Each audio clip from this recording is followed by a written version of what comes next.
Oruç haqqında 7 yanlış fikir. Birinci yanlışlıq. Çinmək, duş qəbul etmək olmaz. Həqiqət. Çinmək olar. Sadəcə başı bütünlüklə suyun altına salmaq olmaz. İkinci yanlışlıq.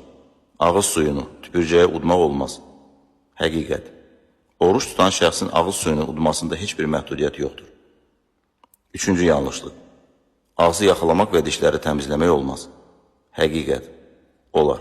Sadəcə diqqət etmək lazımdır ki, su boğazdan aşağı getməsin. Dördüncü yanlışlıq. Orucluq vaxtı toy bayram keçirmək olmaz. Həqiqət. Mübarək ayda toy etməklə bağlı heç bir məhdudiyyət yoxdur.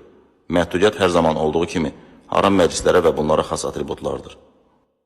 Beşinci yanlışlıq. Namaz qılmayan oruç tuta bilməz. Həqiqət. Bunlar iki müxtəlif vacib əməllərdir. Lakin onlardan birinin yerinə yetirilməsi, digərinin yerinə yetirilməsindən aslı deyil və bununla şərtlənmir. Altıncı yanlışlıq. Səhvən nəsə yeyəndə və ya içəndə oruç pozulur və onu artıq davam etmək gərək deyil. Həqiqət.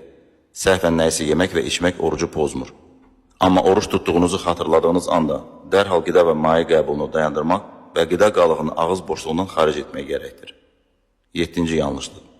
Oruç tutan iynə və peyvənd vura bilməz. Həqiqət. Bilər.